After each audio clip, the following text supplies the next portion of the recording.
Today is November 3rd, 2023. I did a video last night. I don't think I've uploaded it yet. I will. But you gotta think.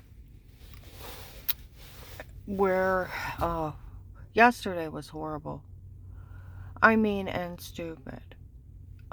Those construction workers across from my client, and they're saying, some guy wants us to yell at her. She's fat and ugly. I'm not gonna do it after what she lived through. So I go back in, and I know everybody has a copy of my phone, because they sold the login to the case. So I start rambling about drugs and told us they had photoshopping, how they made fun of everybody. Well, a bit later, I go out, those guys over there, we'd never say a word. They've already confessed, and they made fun of everybody.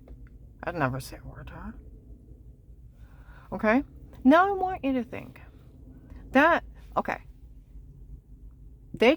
after I called the FBI and they drugged me up so bad I can't get out of bed. Okay?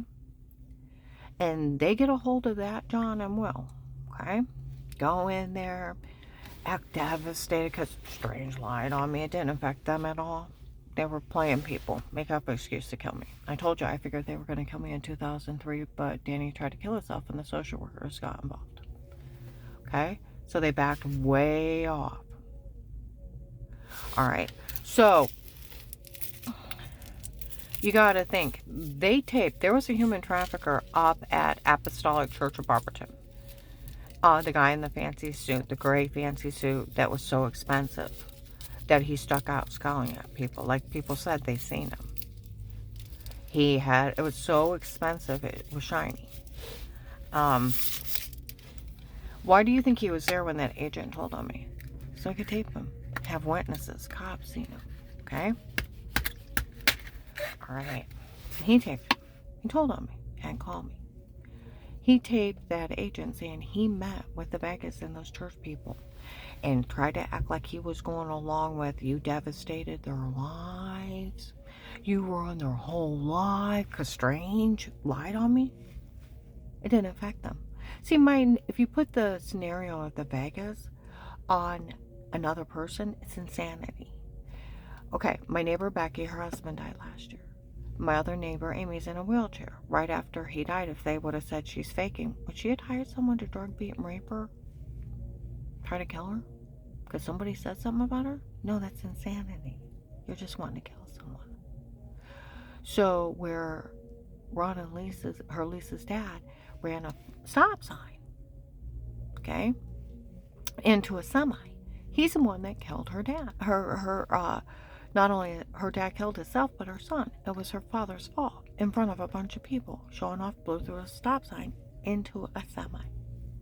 He killed him. I had nothing to do with that. I've been sick for years. Took almost a year to get well.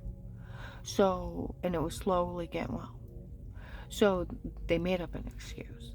See, I figure with everything going on with him making up that excuse, when he thought I caught Tim and Katie together, they were going to actually kill me, discredit me, get rid of me, and they all knew I had morphine patches, probably make it look like an overdose. See, one of the guys that watched me said where I got rid and there were fentanyl patches, they're stronger. And I called on to Walgreens to make sure they had a dispensary to get rid of them when I found the old ones in a box. Because Dave's trying to kill me and all these people are trying to harm me, get rid of them responsibly. And he yelled at me and he sat out in the car. He had called someone. They said that he actually said he was going to kill me with them. And I think that's what they were going to do in 2003. Make it look like a suicide. And nobody would care. See what I mean? Now, I told you where I called that hotline. And then they drugged me up so bad I couldn't get up. And then I called Sarah, ask her to witness for me, go out and get a card, put that agent where he left a voicemail, his number in, drop it off. He's up there at Apostolic Church of Barberton telling on me. There was Barberton Norton police seeing him telling on me. Dave told Danny he talked to him at that church. Okay? And hundreds seen him, and they had told hundreds of others that agent was up there. Okay? It's verified by the police he was up there before I talked to him. Now, he can either say he was playing all these people. Of course, the case is legit. Of course, she's an informant. Of course, she'll get her money. Otherwise, it'd be fraud and entrapment. And I'm telling you, that fentanyl king, he not only hacked into the thing and got the login, And then he sold it to millions of witnesses. And so they'd all have the same tape. Of that agent telling on me. That guy was probably up there to record him. Okay? I tell that agent on a recorded line, someone told on me, called me a liar. It's verified by officers it was him. Okay? I tell him about the guy that threatened to knife me. He calls me a liar. I told him that he tried to kidnap me. Terry's seen him. He's wanted by the police. He's a serial killer. They know what he looks like. Okay? He's calling me a liar. Screaming about some camera above the bench. You don't say you're lying, I'll put you in jail. Now you say it or else. Fine, whatever. I'll arrest you. Fine. Now you say you were faking you were sick before. I was really sick for a few years. Almost died from medical malpractice, medication errors. And it took me 9 months to get well and recover. Slowly. It's stupid. It's a documented medication error. I said I was really sick before. I got scars everywhere, MRI reports, blood work, false diagnoses. Medical malpractice made me sick. You know? And it's like I really was sick before. I had that family in my office that lost that child in a traffic accident I had nothing to do with, and my whole family was home. How it devastated their life. It didn't affect their life. It didn't affect their life at all. Or their situation. How they were crying to me, how it ruined their whole life. When that minister said you were faking, and I heard other people in the church, how it devastated their life, and you need to realize what you've done. I've listened to those people all cry. He says right on a recorded line, that Fentanyl King sold it. Met with the Vegas and others. People have been talking. Now this is funny. He did say he met with those people in that family. Oh, 100%.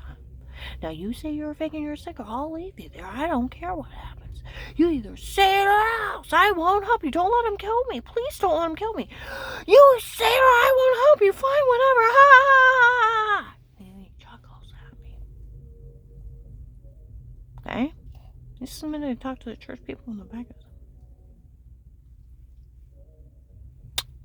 And they sold him. Like, people are looking up. He really did. Absolutely.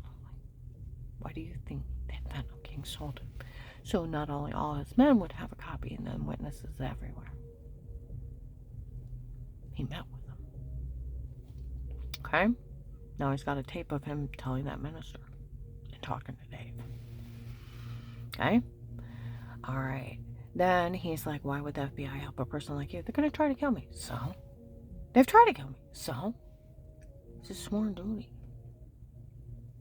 He's like, and some guy yells out about the rapist Dave hired on his own. I didn't know who Pete was. I was just covered up with bruises, throwing up, heart racing, severe swollen personal infection, and lost 18 pounds before I called the FBI. I'm going to Altman Family Physicians. They're like, did you fall? No, even my muscles hurt. We'll get you some muscle relaxers. We'll get you some iron pills. Maybe you're becoming anemic.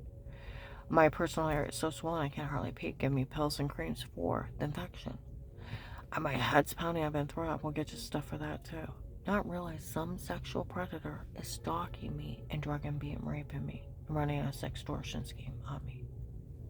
Nobody was putting it together because they were violating me under drugs in my home. We could use Pete's tape, but weird. It's a shower scene done on purpose, May 26, 22. At noon. I don't even know who Pete is at that point. And I'm like, what are you talking about? The only Pete I know is my brother in Medina. He's like, I said, what is he talking about? Stop, you don't know. Ha ha. Dave's rapist that he said he hired on his own. Huh? He said, so he yells out something again and again about Pete. No, I've never talked to him yet. I didn't even know who he was. I never had him in my home. I never had any of these people in my home.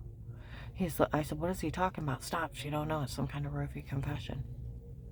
Okay? Now he just admitted he talked to Dave. Because Dave hired him on his own. He's met with the Vegas, the church people now. He knows Dave's hired a hitman. He's dealing with him. Mocking me for being a victim. Okay? Give me a real reason. Okay? why I should help you. And then he's like, first of all, did you ever talk to any law enforcement up there about threats on your life or anywhere else? I said, no. I said, I told him about the two silly cops on 8818. I had to light my security system, and they came over and they're looking at the outside camera and said, well, it looks like an alien orb or an angry spirit. I'm like, sir, it's hot out there. He's like, would you like some water? I thought, he's dehydrated, right?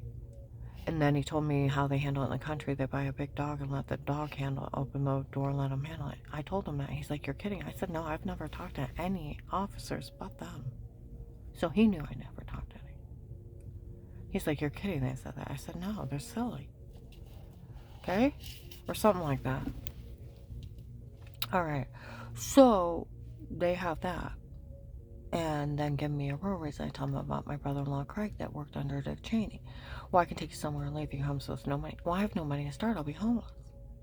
Well, then he's like, well, if you agree to get information on David and churches, I can list an informant and open an account. It comes with $5,000 a month for life. I can do that. So I thought I was facing church people and my ex-husband. I didn't know I was facing a drug cartel and a fentanyl king. And the human traffickers, that's a big difference. Okay, so the life of peace is an informant. Even when you tell, you can't be legally charged for anything again for working this case. You'll have that $5,000 a month to live on. It gives me a whole bunch more promises. And then even when you tell, and we'll always put it back as if it never happened. You can't be legally charged for anything again for working this case, and only for you would we do this for. Okay? You have that money to live on. Admit to no wrongdoing. I'll take care of everything and then. But if you try to tell someone, I'll list you crazy. I told my friend from the prosecutor's office he don't even have enough authority to ask you to stay quiet. He's just a cop. He's only bullying you, Karen. Now, he can say he was playing all of them. He was acting like he was going along with them to get the drug dealers. He opened a legitimate case with statements, money, and immunity.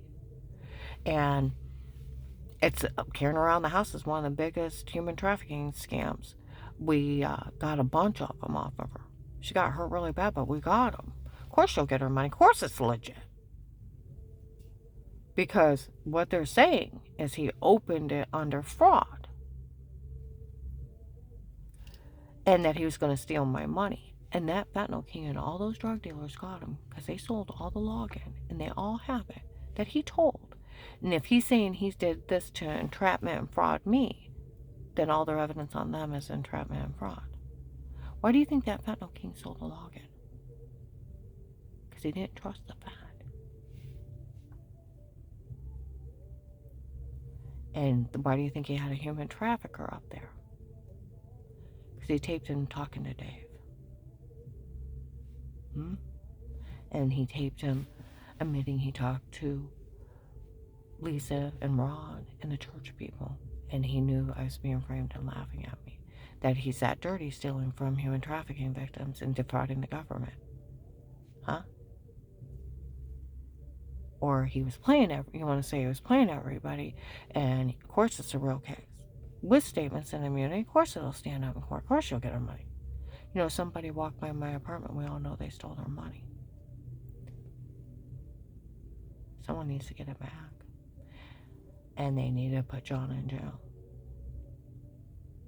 The one they made fun of, FBI agent John, fell for the stunner tapes before. Oh, come on now. June 7th, 23, Walmart 62.